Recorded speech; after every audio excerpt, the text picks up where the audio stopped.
Assalamu alaikum, my dear lovely viewers. You are highly welcome to Easy English Learning YouTube channel. Hope all of you are well by the grace of Almighty Allah. Dear viewers, আজকে আমরা right form of verb নিয়ে আলোচনা করব। আমরা 100টি right form of verb নিয়ে আলোচনা করব এবং একটি ক্লাসে 100টি রাইট ফর্ম অফ ভার্ব নিয়ে আলোচনা করা খুবই ডিফিকাল্ট। ডিয়ার ভিউয়ার্স, আপনাদের বোঝার সুবিধার জন্য 10টি এপিসোডে ভাগ করা হয়েছে। প্রতিটি এপিসোডে থাকবে 10টি করে রাইট ফর্ম অফ ভার্বের রুলস এবং already we have completed first episode. আমরা অলরেডি প্রথম এপিসোড কমপ্লিট করে ফেলেছি।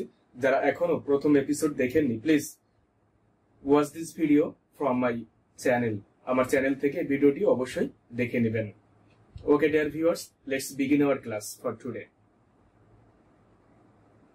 ডিয়ার ভিউয়ার্স, আজকে রাইট ফর্ম অফ ভার্বের সেকেন্ড এপিসোড। আজকে আমরা রুল কমপ্লিট করব 11 to 20। Okay, rule number 11। Auxiliary verb বিহীন সেন্টেন্সকে, দ্যাট মিন্স যে সেন্টেন্সের মধ্যে কোনো অক্সিলারি ভার্ব থাকবে না, সাধারণ যে অক্সিলারি ভার্ব সেগুলি থাকবে না। সাধারণ অক্সিলারি ভার্বগুলো কি কি? বি ভার্ব, হ্যাভ ভার্ব এবং মডেল অক্সিলারি ভার্ব। এই তিনটি ভার্ব যদি কোনো সেন্টেন্সের মধ্যে না থাকে, তখন আমরা কিভাবে ওই সেন্টেন্সটি নেগেটিভ করব অথবা অ্যাফার্মেটিভ করব? ফার্স্ট অফ অল, আমাদেরকে টেন্স এবং সাবজেক্ট অনুযায়ী do not, does not, did not অথবা ডু, ডাজ, ডিড আনতে হবে। তাহলে আমরা খুব ইজিলি বলতে পারি যে সেন্টেন্সের মধ্যে কোনো অক্সিলারি ভার্ব থাকবে না বা সাহায্যকারী ভার্ব থাকবে না। সেই সেন্টেন্সকে আমরা যদি নেগেটিভ করতে চাই অথবা ইন্টারগেটিভ করতে চাই, তাহলে আমাদেরকে একটি ডু ভার্ব আনতে হবে। এই ডু ভার্ব হতে পারে ডু, ডাজ, ডিড। টেন্স এবং সাবজেক্ট অনুযায়ী এটি আনতে হবে। For example, Karimul went to his village yesterday. Karimul গতকালকে তার গ্রামে গিয়েছিল। তাহলে আমরা যদি বলি কারিমুল গতকালকে তার গ্রামে যায়নি। ডিয়ার ভিউয়ার্স, একটা জিনিস লক্ষ্য করলে হয়তো দেখতে পাবেন এই সেন্টেন্সের মধ্যে কোনো অক্সিলারি ভার্ব নাই, কোনো বি ভার্ব নেই, কোনো মডেল অক্সিলারি ভার্ব নেই, কোনো হ্যাভ ভার্ব নেই। তাহলে আমাদেরকে কি করতে হবে? একটি ধার করা ভার্ব আনতে হবে। ডু ভার্বকে প্রায় সময় আমি ধার করা ভার্ব বলে থাকি, কারণ যখন সেন্টেন্সের মধ্যে কোনো অক্সিলারি ভার্ব থাকে না, তখন এই ডুকে ধার করে আনতে হয়। তাহলে আমার সেন্টেন্সটি নেগেটিভ হবে। যেহেতু এটা পাস্ট টেন্স, আমাকে টেন্স দেখতে হবে এবং সেন্টেন্সের সাবজেক্টটি দেখতে হবে। তাহলে কি হলো? Karimul did not go to his village yesterday. Went ছিল মেন ভার্বটা, এখন ডিড নট বসার কারণে এটা গো হয়ে গেল। ফার্স্ট এপিসোডে আপনারা দেখেছেন যে do not, does not, did not এরপরে যদি কোনো ভার্ব লিখতে হয়, তাহলে অবশ্যই ভার্বের বেস ফর্মে লিখতে হয়। বেস ফর্ম কি? যে ভার্বের সঙ্গে S, ES, ING, D, ED কোনো কিছুই যোগ হয় না, জাস্ট ফ্রেশ অবস্থায় থাকে, নিষ্পাপ অবস্থায় থাকে। Another example, Arifa comes here every day. Arifa প্রতিদিন এখানে আসে। তাহলে আমরা যদি বলি আরিফা এখানে প্রতিদিন আসে না। ডিয়ার ভিউয়ার্স, লক্ষ্য করলে দেখতে পাবেন যে এই সেন্টেন্সটি প্রেজেন্ট ইনডিফিনিট টেন্স। কারণ প্রেজেন্ট ইনডিফিনিট টেন্স যদি হয় এবং সাবজেক্ট যদি থার্ড পারসন সিঙ্গুলার নাম্বার হয়, তাহলে মেন ভার্বের সঙ্গে এস অথবা ইএস যোগ করতে হয়। ডিয়ার ভিউয়ার্স, কোথায় এস যোগ করব এবং কোথায় ইএস যোগ করব, এটা নিয়ে যদি এখনো আপনাদের কোনো প্রবলেম থাকে, তাহলে অবশ্যই আমার চ্যানেলে গিয়ে এই ভিডিওটি দেখে নেবেন। ইনশাল্লাহ your problem will be solved. তাহলে আমাদের সেন্টেন্সটি ছিল Arifa comes here every day. Arifa এখানে প্রতিদিন আসে। আমরা যদি বলি আরিফা এখানে প্রতিদিন আসে না, তাহলে যেহেতু মেন ভার্বের সঙ্গে এস অথবা ইয়েস যোগ আছে, এজন্য আমাদেরকে ডাজ নট আনতে হবে। তাহলে Arifa does not come here every day. তাহলে Arifa does not come here every day. Arifa এখানে প্রতিদিন আসে না। দেখুন, প্রথম সেন্টেন্সে ছিল কামস। যখন আমরা ডাজ নট ব্যবহার করেছি, তখন কাম হয়ে গেল, কারণ আমরা জানি do not, does not, did not এরপরে ভার্বের বেস ফর্ম হয়। এছাড়াও আরো অনেক ভার্ব আছে যার পরে ভার্বের বেস ফর্ম হয়, অবশ্যই এপিসোড 1 দেখে নেবেন, তার মধ্যে সুন্দর করে সবকিছু আলোচনা করা আছে। Another example, they cherish some dreams in their heart. তারা হৃদয়ে কিছু স্বপ্ন লালন পালন করে। দেখুন এই সেন্টেন্সটি প্রেজেন্ট ইনডিফিনিট টেন্স এবং সাবজেক্টটি থার্ড পারসন প্লুরাল নাম্বার। যে কোনো প্লুরাল নাম্বারের ক্ষেত্রেই এবং প্রেজেন্ট টেন্সের বেলায় অবশ্যই আমাদেরকে ডু নট নিয়ে আসতে হবে। সো আমরা বলতে পারি they do not cherish some dreams in their heart. আবার যদি এটা দিয়ে কোশ্চেন করি তাহলে আমাদেরকে ডু প্রথমে আনতে হবে। Do they cherish some dreams in their heart, তারা কি তাদের হৃদয়ে কিছু স্বপ্ন লালন পালন করে? ডিয়ার ভিউয়ার্স, এভাবে আমাদেরকে ইন্টারগেটিভ অথবা নেগেটিভ সেন্টেন্স বানাতে হবে। ডিয়ার ভিউয়ার্স, যখন সেন্টেন্সটির মধ্যে কোনো অক্সিলিয়ারি ভার্ব থাকবে, be verb, modal auxiliary verb অথবা হ্যাভ ভার্ব, তখন আমরা শুধু ওই ভার্বগুলির শেষে একটি নট যোগ করে দিলেই সেন্টেন্সটি সিম্পল নেগেটিভ হয়ে যাবে। যেমন আই অ্যাম ইটিং রাইস, আমি ভাত খাচ্ছি। আমি যদি বলি আমি ভাত খাচ্ছি না, তাহলে I am not eating rice. They can do the work nicely, তারা সুন্দর করে কাজটি করতে পারে। এটা দিয়ে আমি যদি কোশ্চেন বানাই, সিম্পল কোশ্চেন, তাহলে can they do the work nicely, তারা কি সুন্দর করে কাজটি করতে পারে? আশা করি বুঝতে পেরেছেন। এভাবেই আমরা অক্সিলিয়ারি ভার্ব বিহীন সেন্টেন্সকে ইন্টারগেটিভ করতে পারি অথবা নেগেটিভ করতে পারি। আশা করি বুঝতে পেরেছেন। রুল নাম্বার 12, যদি আমরা ডাব্লিউএস কোশ্চেন দিয়ে কোনো সেন্টেন্স ক্রিয়েশন করতে চাই বা তৈরি করতে চাই, তাহলে অবশ্যই এই ডাব্লিউএস কোশ্চেনের পরে একটি সাহায্যকারী ভার্ব বসাতে হবে। ডাব্লিউএস কোশ্চেন অথবা ডাব্লিউএস ওয়ার্ড প্লাস একটি auxiliary verb plus subject plus main verb যদি থাকে তাহলে বসে যাবে, আর না থাকলে বসবে না, প্লাস ও এম পিটিআর এবং শেষে একটি প্রশ্নবোধক চিহ্ন। আর যখন এই সেন্টেন্সের মধ্যে কোনো অক্সিলিয়ারি ভার্ব থাকবে না, তখন আমাদেরকে একটি ডু ভার্ব আনতে হবে, অবশ্যই টেন্স এবং সেন্টেন্সের সাবজেক্ট অনুযায়ী। রুল নম্বর 11তে যেটা আলোচনা করেছি এটাও সেম। তাহলে ডিয়ার ভিউয়ার্স, যখন আমরা ডাব্লিউএস ওয়ার্ড দিয়ে কোনো কোশ্চেন বানাবো, তখন ওই সেন্টেন্সের মধ্যে যদি কোনো অক্সিলিয়ারি ভার্ব না থাকে, be verb, modal auxiliary verb অথবা হ্যাভ ভার্ব না থাকলে, তখন আমরা কি করব, একটি ডু ভার্ব নিয়ে আসবো। এটা ডু হতে পারে, ডাজ হতে পারে, ডিড হতে পারে। It depends on subject and tense of the sentence. এটা সাবজেক্ট এবং টেন্স অনুযায়ী নির্ভর করবে। যেমন আমরা যদি বলি সে প্রতিদিন কি খায়, তাহলে আমাদেরকে বলতে হবে what does he or she eat every day. তারা প্রতিদিন কি করে, what do they do every day. তারা কেন এখানে গতকালকে এসেছিল, what did they come here yesterday. এই যে ডাব্লিউএস কোশ্চেনের পরে অথবা ডাব্লিউএস ওয়ার্ডের পরে আমরা একবার ডু নিয়ে আসলাম, একবার ডিড লিখলাম, একবার ডাস লিখলাম, কারণ যখন আমাদের টেন্স ছিল পাস্ট টেন্স তখন আমরা ডিড লিখেছি। আবার যখন present tense third person singular number subject, তখন আমাদের ডাস লিখতে হবে।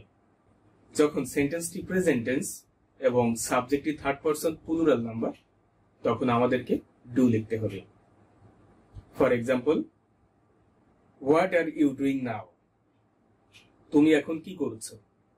আমরা যদি বলতাম যে তুমি এখন কি করো, তাহলে আমাদেরকে লিখতে হতো what do you do now, তুমি এখন কি করো। Another example, where are you coming from, তুমি কোথা থেকে আসতেছো। এবং আমরা যদি বলি যে তুমি কোথা থেকে এসেছিলে, তাহলে এটা পাস্ট ইনডিফিনিট টেন্স এখানে আমাদের ডিড ইউজ করতে হবে এবং এই সেন্টেন্সের মধ্যে কোনো অক্সিলারি ভার্ব নেই, এজন্য আমাদেরকে ডিড ব্যবহার করতে হবে। Where did you come from? তুমি গতকালকে কোথা থেকে এসেছো? Where did you come from? আমি আগামীকালকে ঢাকায় যাব। তাহলে যদি কোশ্চেন করি আমি আগামীকালকে কোথায় যাব, Where will I go tomorrow? আমি আগামীকালকে কোথায় যাব। এভাবে টেন্স অনুযায়ী যদি সেন্টেন্সের মধ্যে আমাদের অক্সিলারি ভার্ব থাকে তখন ডাব্লিউএস ওয়ার্ডের পরে ওটা বসিয়ে দিতে হবে। আর যদি দেখেন সেন্টেন্সের মধ্যে কোনো অক্সিলারি ভার্ব নেই, সেই ক্ষেত্রে ডু, ডাজ, ডিড এই ধার করা ভার্বটি লিখতে হবে। আশা করি বুঝতে পেরেছেন। রুল নাম্বার 13, যদি কোনো সেন্টেন্সের টাইমের পূর্বে সিন্স অথবা ফর থাকে তাহলে অবশ্যই ওই সেন্টেন্সের টেন্সটি পারফেক্ট কন্টিনিউয়াস টেন্সে করতে হবে। এখন এটা কি প্রেজেন্ট পারফেক্ট কন্টিনিউয়াস, নাকি ফিউচার পারফেক্ট কন্টিনিউয়াস, নাকি পাস্ট পারফেক্ট কন্টিনিউয়াস, এটা কি করে বুঝবো? অবশ্যই আমাদের বিষয়টি দেখতে হবে যে ঘটনাটি কখন। যদি প্রেজেন্ট টেন্সের হয় তাহলে প্রেজেন্ট পারফেক্ট কন্টিনিউয়াসে লিখতে হবে, আর যদি ঘটনাটি পাস্ট টেন্সের হয় তাহলে অবশ্যই পাস্ট পারফেক্ট কন্টিনিউয়াস টেন্সে লিখতে হবে। আর যদি ফিউচারে কোনো ঘটনা এভাবে ঘটতে থাকবে এমনটি বোঝায় তাহলে অবশ্যই ফিউচার পারফেক্ট কন্টিনিউয়াস টেন্সে লিখতে হবে। একটি নোট আছে এখানে, নির্দিষ্ট সময়ের আগে সিন্স এবং অনির্দিষ্ট সময়ের আগে ফর। আমি যদি বলি লোকটি গত 3 ঘন্টা ধরে এখানে অপেক্ষা করছে, এখন যদি সকাল 11টা বাজে তাহলে আমরা অবশ্যই বুঝতে পারবো যে সকাল 9টা থেকে লোকটি অপেক্ষা করতেছে। 9, 10, 11 এই 3 ঘন্টা লোকটি অপেক্ষা করতেছে, তাহলে এটা নির্দিষ্ট সময়। এবং আমি যদি বলতাম যে লোকটি 3 ঘন্টা ধরে এখানে অপেক্ষা করছে, তাহলে কোন 3 ঘন্টা আমাদের কোনো হিসেব নেই। এজন্য সেন্টেন্সের টাইমের সঙ্গে যদি কোনো ইয়ার অথবা সাল অথবা কোনো তারিখ অথবা ডেট অথবা গত এই কথাগুলি যদি উল্লেখ থাকে তাহলে সেটি হবে নির্দিষ্ট। আর যদি এমনটি কোনো উল্লেখ না থাকে তাহলে ওটা ধরে নিতে হবে অনির্দিষ্ট। এজন্য যখন দেখবো যে সাল অথবা কোনো ডেট, তারিখ অথবা বছর অথবা গত এইগুলি উল্লেখ আছে তখন আমরা সিন্স বসাবো, আর যখন এগুলি উল্লেখ থাকবে না তখন অবশ্যই আমাদেরকে ফর বসাতে হবে। ফর এক্সাম্পল, তারা 3 দিন ধরে পুকুরটি খনন করতেছে, তাহলে they have been digging a pond for 3 days। They have been digging a pond for 3 days, কারণ এখানে কোন 3 দিন আমাদের উল্লেখ নেই। That is why we have to write for here, এখানে আমাদেরকে ফর লিখতে হবে। আবার যদি বলি 1971 সাল থেকে আমরা বাংলাদেশে স্বাধীনভাবে বসবাস করতেছি, তাহলে দেখুন এটা 1971 সাল থেকে, অবশ্যই এটা নির্দিষ্ট সময়। আমরা বুঝতে পারতেছি যে 1971 সাল থেকে। তাহলে কি হবে? We have been living independently since 1971।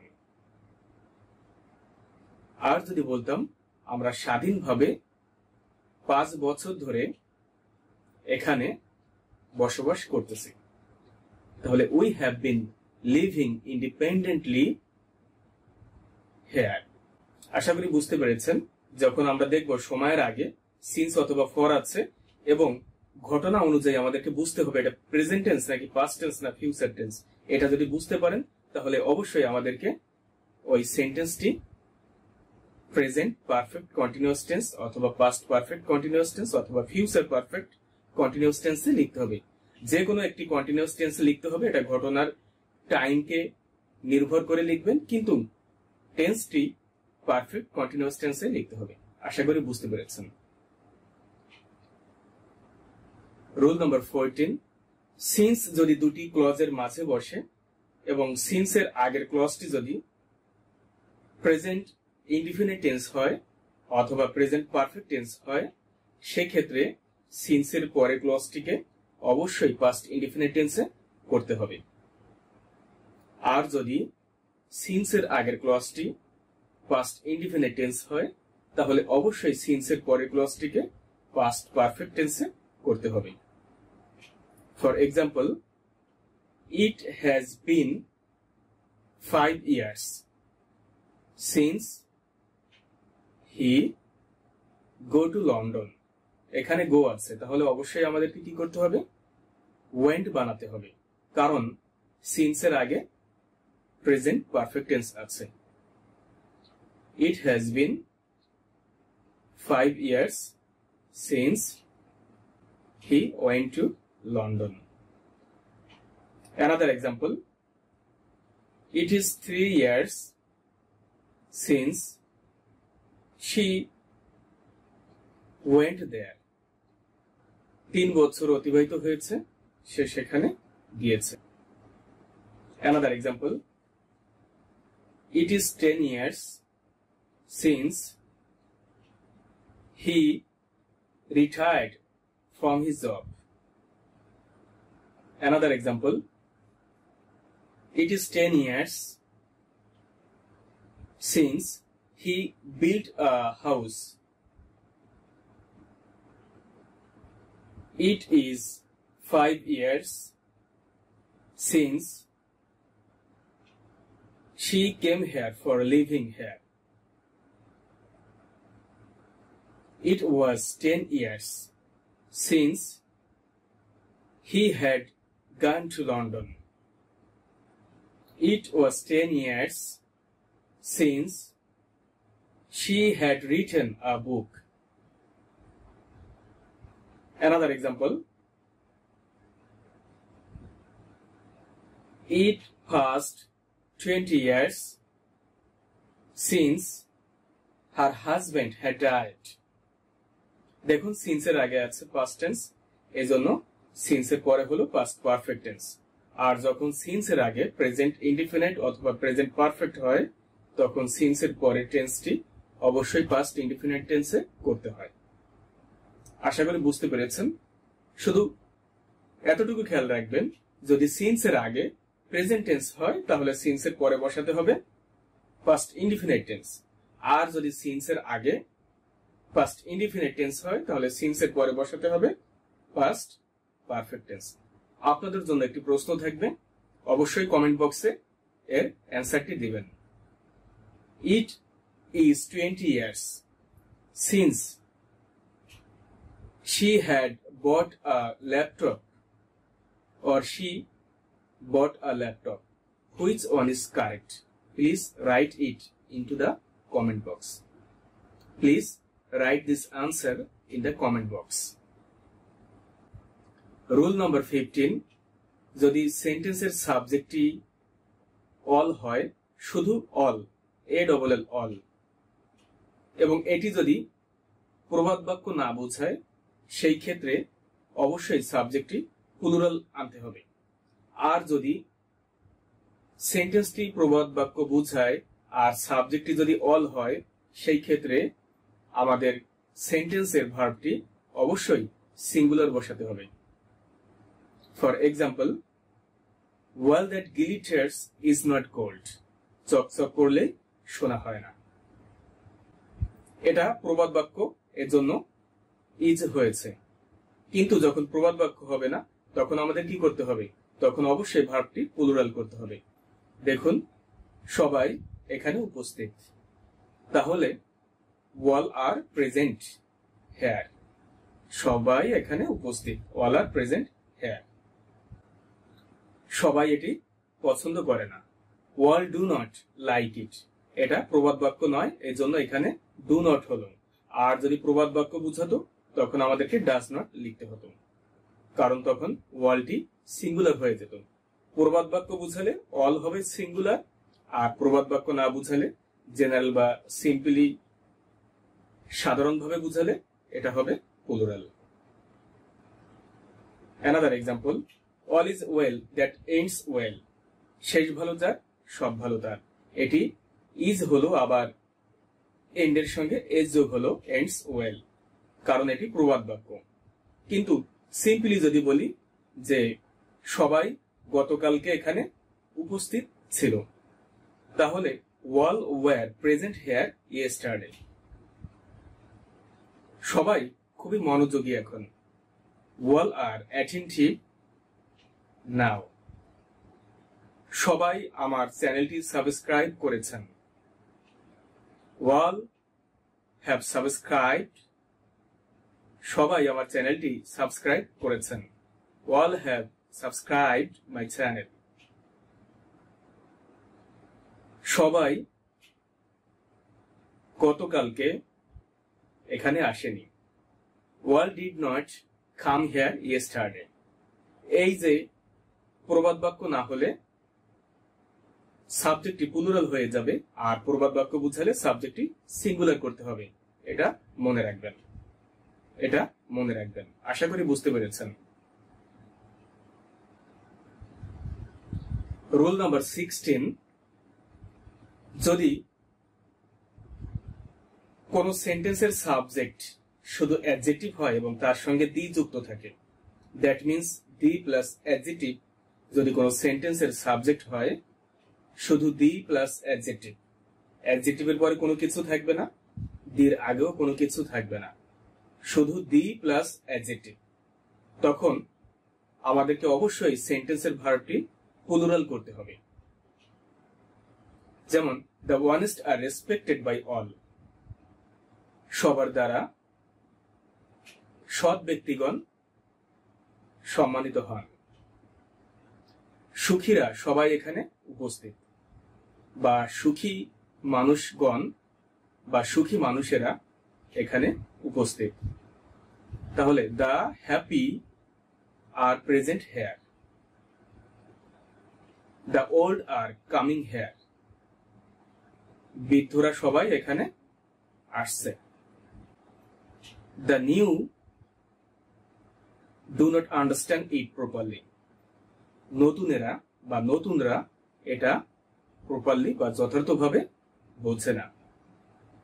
The educated are so careful, the attentive can succeed in life, যারা মনোযোগী মানুষ বা যারা মনোযোগী তারা জীবনে সফল হতে পারে।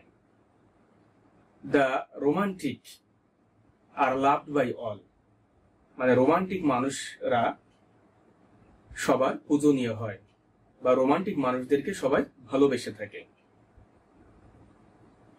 The brilliant were present there yesterday, গতদিন ব্রিলিয়ান্ট মানুষেরা অথবা বুদ্ধিমান মানুষেরা এখানে উপস্থিত ছিল। এই যে শুধু দি প্লাস অ্যাডজেক্টিভ যখন সেন্টেন্সের সাবজেক্ট হিসেবে ইউজ হবে, তখন অবশ্যই খেয়াল রাখতে হবে ভার্বটা যেন প্লুরাল হয়। আশা করি বুঝতে পেরেছেন।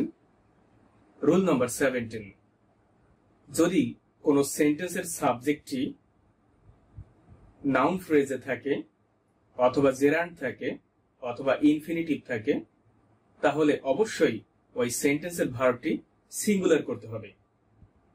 ফ্রেজে হচ্ছে একের অধিক ওয়ার্ড যখন একটি পার্ট অফ স্পিচের মতো কাজ করে, that is called phrase.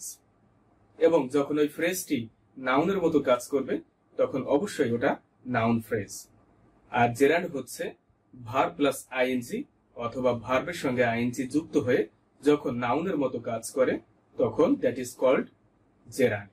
R infinitive হচ্ছে টু প্লাস ভার্ব ওয়ান অথবা টুর পরে যখন একটি ভার্ব হয় এবং এটি নাউনের মতো যখন কাজ করবে তখন ইট ইজ কল্ড ইনফিনিটিভ। যখন এই ইনফিনিটিভ, জেরান্ড অথবা ফ্রেজ অথবা নাউন ফ্রেজ কোন সেন্টেন্সের সাবজেক্ট হিসেবে কাজ করবে তখন অবশ্যই সেন্টেন্সের ভার্বটি সিঙ্গুলার করতে হবে। For example, a man of letters is coming here নাও, একজন বিদ্বান ব্যক্তি এখন এখানে আসছে। এ ম্যান অফ লেটার্স মানে বিদ্যান ব্যক্তি। Another example, the honesty of the boys is known to all. ছেলেদের সততা সবার কাছে জানা। তাহলে the honesty of the boys এটা হচ্ছে একটি নাউন ফ্রেজ। দেখুন the honesty of the boys, যদিও এখানে বয়েজ প্লুরাল আছে, কিন্তু এটা যেহেতু নাউন ফ্রেজ এজন্য এটা সিঙ্গুলার হয়ে গিয়েছে, এজন্য ভার্বটাও সিঙ্গুলার হবে। Another example, to visit some villages is not possible here. To visit some villages is very tough for me. মানে এখন অনেক গ্রাম ভ্রমণ করাটা আমার জন্য, মানে এখন অনেক গ্রাম ভিজিট করাটা আমার জন্য খুবই tough. To write many books is very difficult for me. অনেক বই লেখা আমার জন্য এখন খুবই কঠিন। To satisfy many people is not possible for a person. অনেক লোককে স্যাটিসফাই করা, সন্তুষ্ট করা একজনের পক্ষে সম্ভব নয়। Swimming in the ponds or swimming in the rivers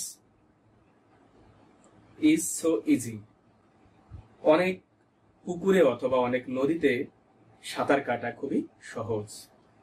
Writing many letters is possible for me. অনেক চিঠি লেখা আমার জন্য পসিবল বা আমার জন্য সম্ভব। Uploading many videos for you is possible for me.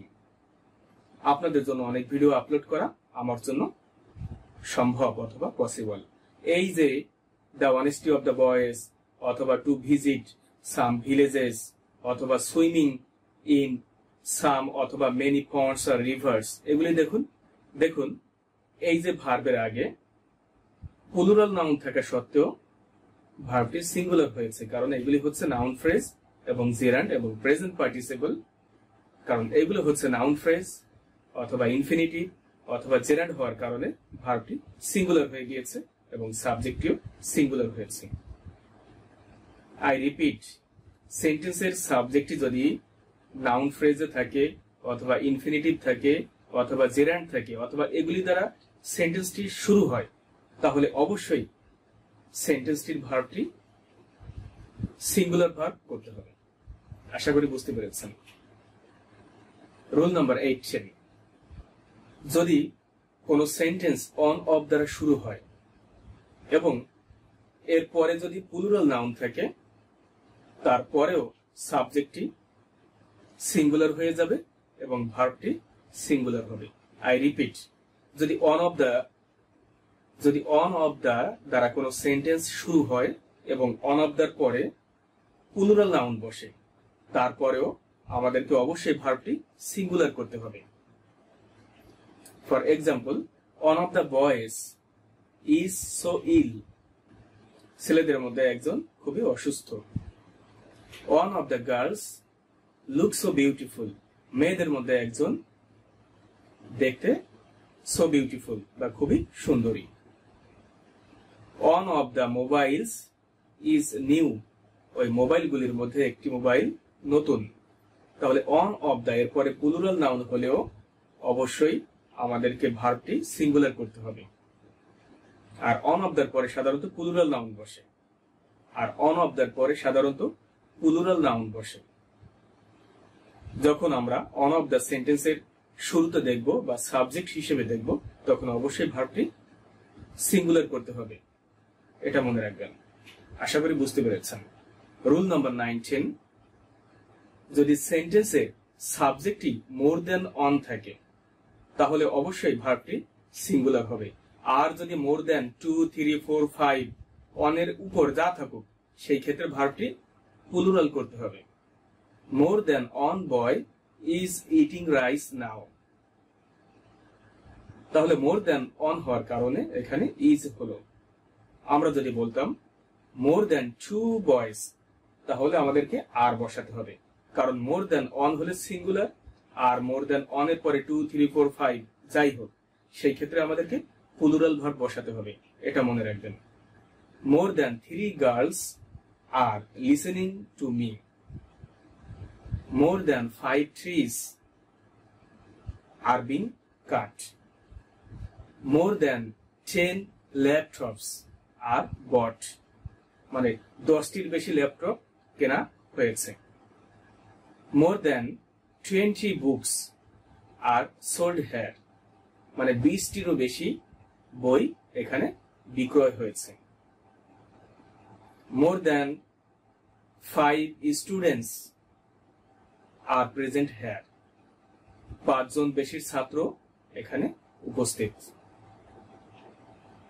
এই যে মোর দেন অন, এরপরে সিঙ্গুলার ভার্ব বসাতে হবে। মোর দেন 2, 3, 4, 5 যা থাকুক না কেন, অন বাদে যা থাকুক, ভার্বটি তখন প্লুরাল বসাতে হবে।